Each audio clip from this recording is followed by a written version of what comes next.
सुप्रभात। मैं आपकी हिंदी अध्यापिका पूजा जायसवाल। बच्चों, हम आज कक्षा 8वीं का हिंदी व्याकरण का उपविषय भाषा और व्याकरण संबंधित अभ्यास को करेंगे। ये मेरी चौथी वीडियो है, भाग 4 है। इससे पहले मैंने 3 वीडियो बनाई हैं भाषा और व्याकरण से संबंधित अभ्यास की। आज हम बच्चों मिलान कीजिए, लिपि को भाषा के साथ मिलान देखेंगे कि कौन सी भाषा की कौन सी लिपि है। हाँ जी, तो देवनागरी भाषा की कौन सी लिपि है बच्चों? देवनागरी की है बोडो। ठीक है। ऐसी रोमन की कौन सी है? रोमन की है आपकी इटालियन। गुरुमुखी की कौन सी भाषा है? गुरुमुखी लिपि किसकी है? वो पंजाबी की है। गुजराती लिपि किसकी है? वो गुजराती की है। इसी प्रकार से फारसी जो है वे उर्दू की है। ब्रज भाषा और कन्नौजी जो है वह हमारी पश्चिमी हिंदी की हमारी भाषा है। भोजपुरी और मगही हमारी, भोजपुरी आपको पता है बिहारी भाषा है हमारी, और भीली और मारवाड़ी जो है वे हमारी राजस्थानी भाषा है।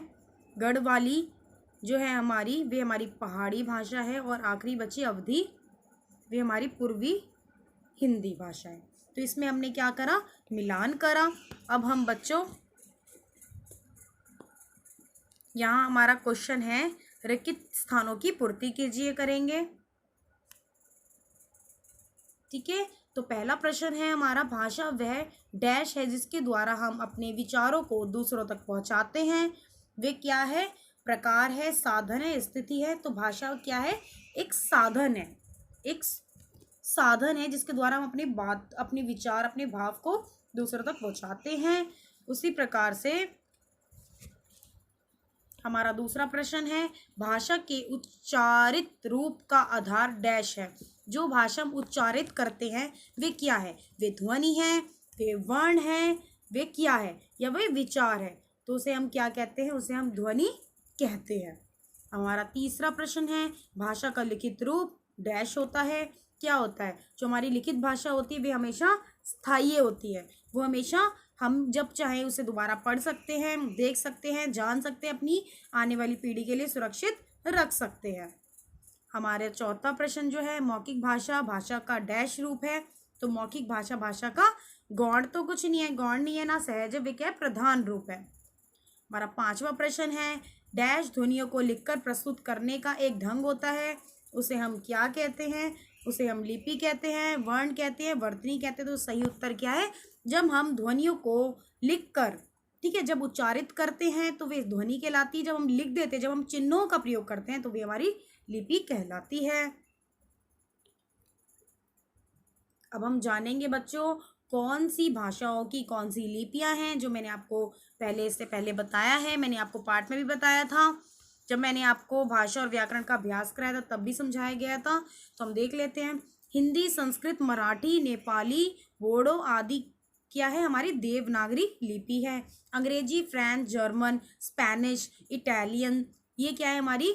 ये सारी पॉलिश आदि क्या है? हमारी रोमन है, रोमन लिपियां हैं। पंजाबी हमारी गुरुमुखी लिपि है, और गुजराती की गुजराती लिपि है। अरबी, फारसी, उर्दू की फारसी लिपि है। रूसी आदि की हमारी रूसी लिपि है।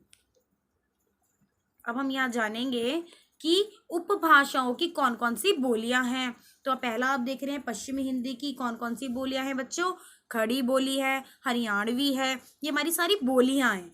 ठीक है। ब्रज भाषा है, कन्नौजी है, बुंदेली है। दूसरा हमारी पूर्वी हिंदी, उसकी कौन सी बोलियां हैं? अवधी है, बुंदेली है, छत्तीसगढ़ी है। तीसरा है हमारी बिहारी हिंदी, इसकी कौन कौन सी बोलियां हैं? भोजपुरी है, जो मगही है, मैथिली है। और चौथी है हमारी पहाड़ी हिंदी, इसकी कौन कौन सी बोलियां हैं? कुल्ली है, गढ़वाली है, कुमाऊनी है। पांचवी है हमारी राजस्थानी हिंदी, जिसकी जयपुरी, निमाड़ी, मालवी, मारवाड़ी और भीली, ये सारी हमारी बोलियां हैं। ठीक है। जो हर क्षेत्र में अलग अलग बोली बोली जाती है, इसलिए से क्षेत्रीय बोली कहते हैं, क्षेत्रीय भाषा कहते हैं। जो क्षेत्र, हर क्षेत्र की अपनी अपनी बोली होती है। तो आशा करती हूँ आपको ये पाठ अच्छे से समझ आया होगा। ये हमारा भाषा और व्याकरण से संबंधित कुछ अभ्यास है।